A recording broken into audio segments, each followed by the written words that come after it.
Halo, assalamualaikum warahmatullahi wabarakatuh.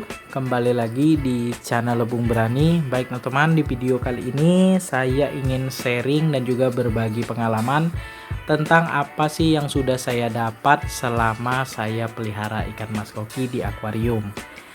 Jadi saya mulai pelihara ikan mas koki di akuarium ini sudah dari tahun 2019 awal.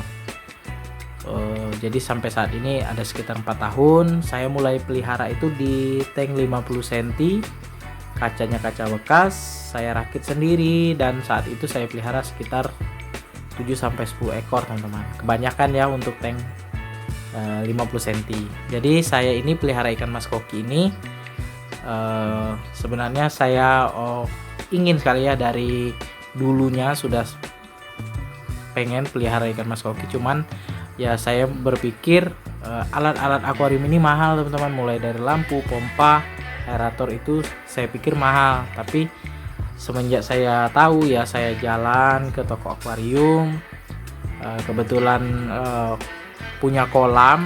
Dari kolam itulah saya tahu alat-alat akuarium ini ternyata harganya murah teman-teman. Jadi saya coba pelihara di akuarium yang sederhana 50 cm, kaca bekas saat itu, dan sampai saat ini sudah sekitar 4 tahun teman-teman.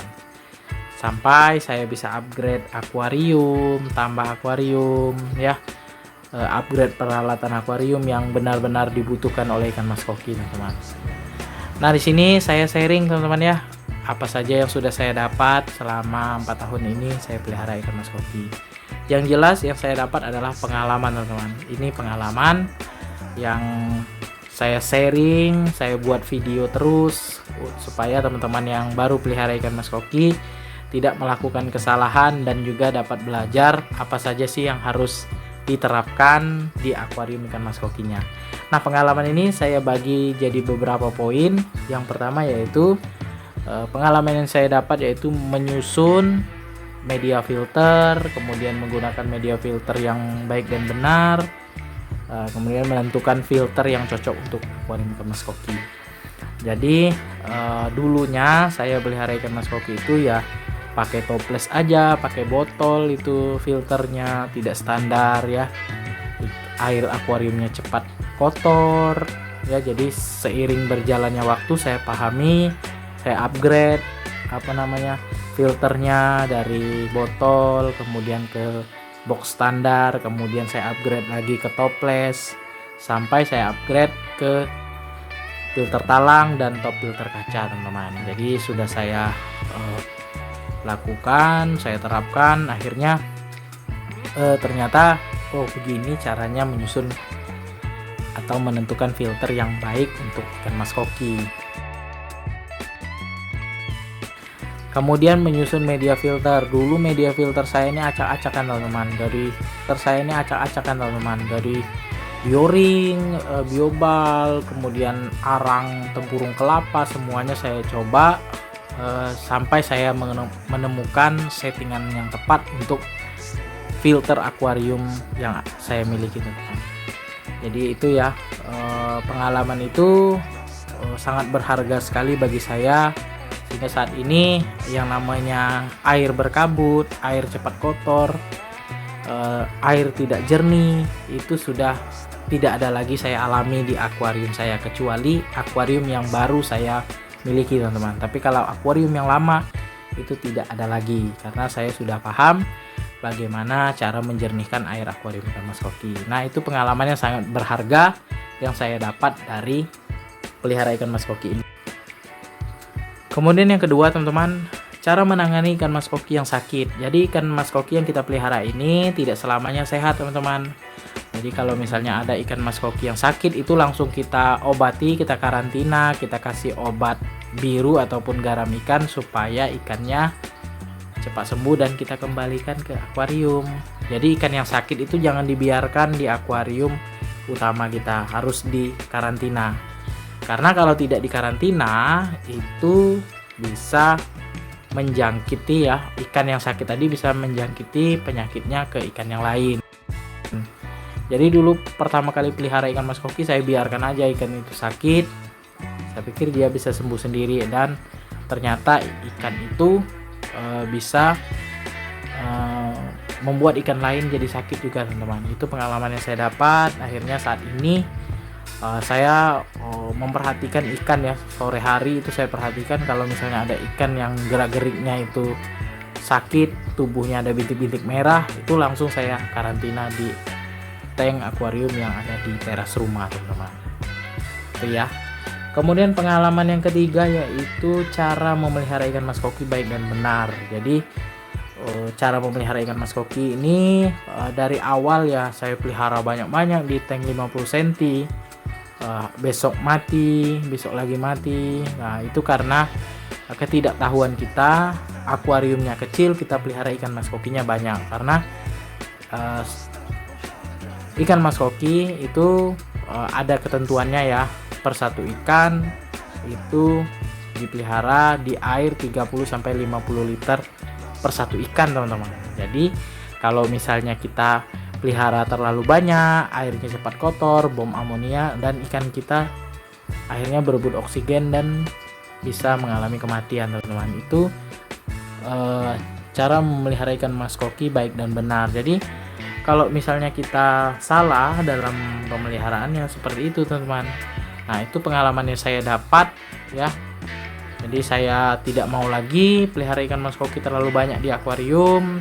Kemudian mengganti air dulu saya 2 minggu sekali, sesuka hati saya 3 hari saya ganti. Media filter mekanisnya juga saya tidak ganti-ganti, tidak saya bersihkan. Nah, itu pengalaman yang salah ya.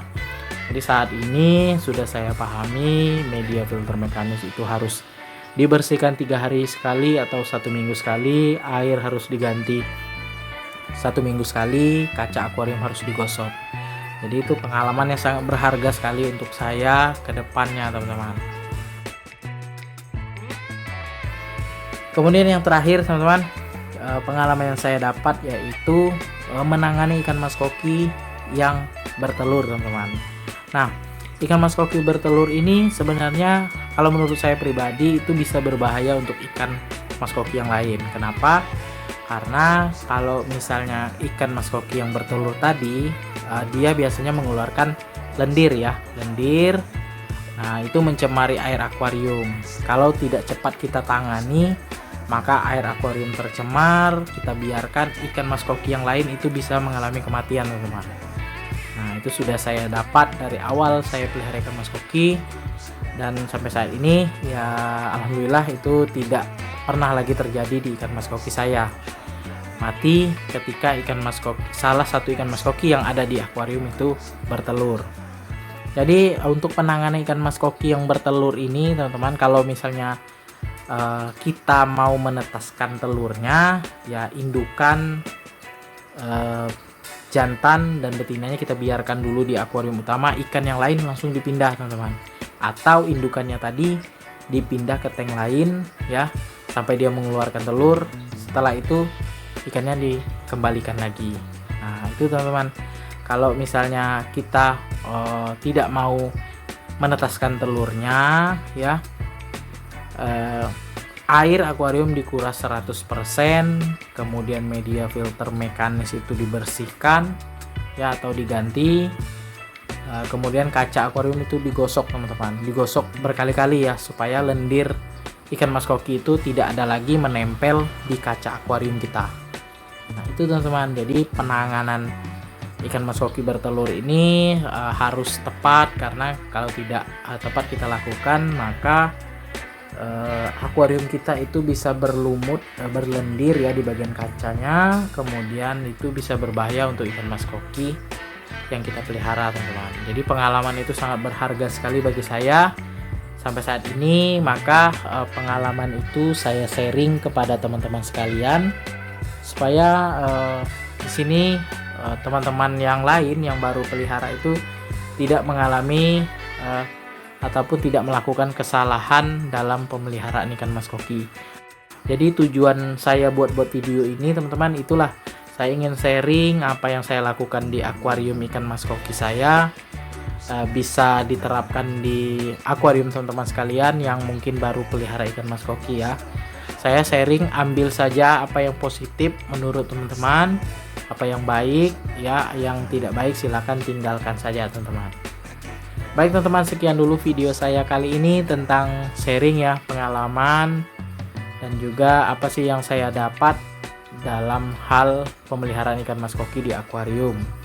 Semoga bermanfaat. Jangan lupa dukung terus channel Lebung Berani dengan cara subscribe, like, komen, serta share videonya agar channel Lebung Berani makin berkembang dan terus menginspirasi teman-teman sekalian.